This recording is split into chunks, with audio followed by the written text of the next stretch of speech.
Isaiah chapter 7, part 2. Therefore my Lord of himself give you a sign. The young woman with child shall give birth to a son, and name him Emmanuel. Cream and honey will he eat by the time he has learned to reject what is evil and choose what is good. But before the child learns to reject the evil and choose the good, the land whose two rulers you loathe shall lie forsaken. The Lord will bring upon you and your people and your father's house a day unlike any since Ephraim broke away from Judah, the day of the king of Assyria.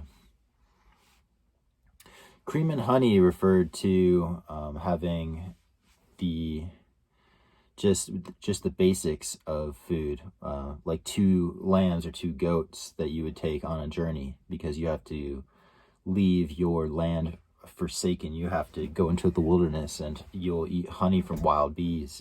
It was the diet of the nomadic lifestyle, and it still is in the land of Israel and surrounding regions.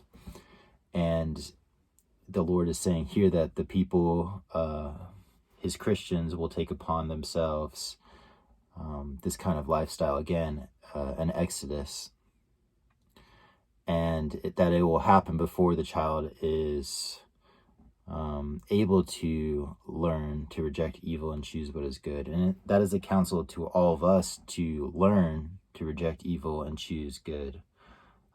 It is not just inherent, but we can teach it to our children, and we ought to.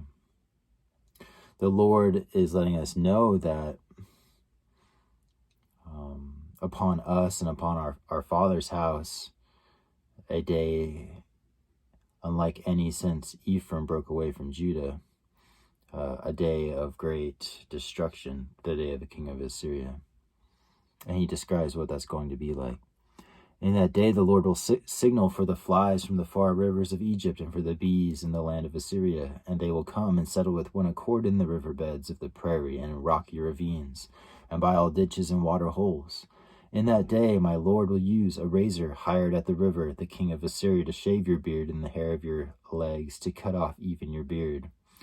And those are signs of covenant curses, to have your beard shaved off and to be completely cleaned of all of your bodily hair. It's a sign of slavery, and it comes from the Lord's other hand, who does the work of destruction, or the king of Assyria. And there's many people that could be attributed as a type of the king of Assyria. Hitler is a good example of World War II, of all of these prophecies of Isaiah being filled. The word fulfilled of prophecy means that it's cyclical and it's filled to a greater measure. And it will be again in World War III as we approach that time. And many of the prophecies of Isaiah are being fulfilled right before our very eyes.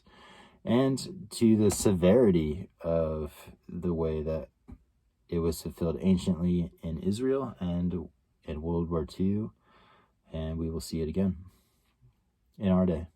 Every generation, every 77 years, sees these prophecies fulfilled.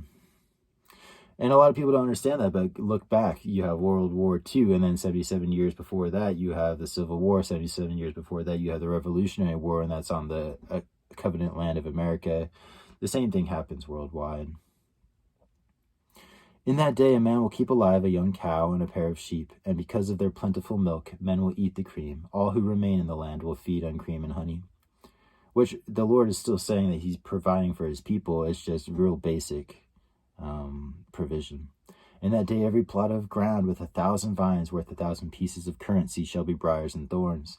Men will go there with bows and arrows, for the whole land shall revert to wilderness, and on all hillsides cultivated by the hoe, you will no longer go for fear of the briars and thorns, but they shall serve as a cattle range, a terrain for sheep to tread down.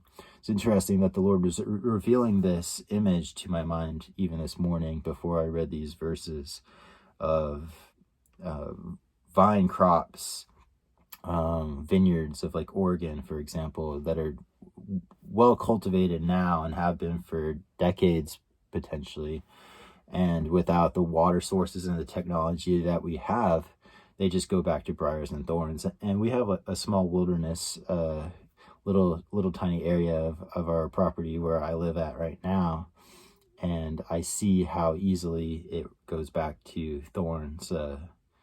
the thorns of this area would be black raspberry and Himalayan blackberry and trailing blackberry, the thorns and the briars. And then there's more invasive species that have come in.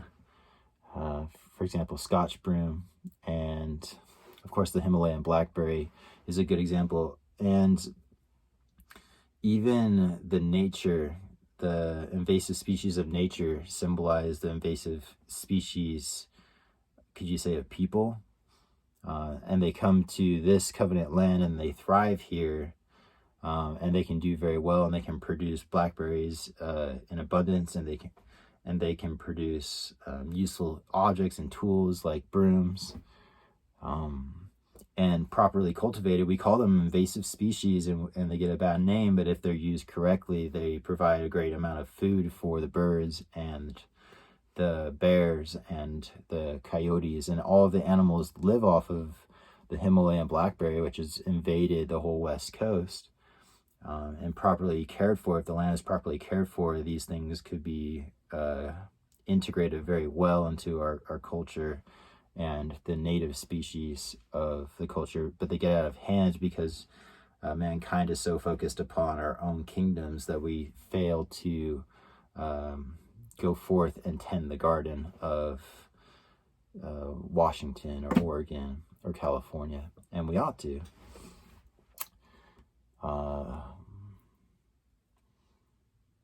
And yeah, so the Lord envisioned this morning to me, showed me these hills being turned back into briars and thorns. And he gave me a vision of a sickle, which is one of my favorite tools because it's so useful in changing the land of wilderness and briars and thorns back into a cultivated land. The sickle is one of the most useful tools for doing so because you can chop these thick vines as thick as two of my thumbs and tear them down, and then use the sickle to drag them so you're not getting poked with the thorns. It's an ancient tool.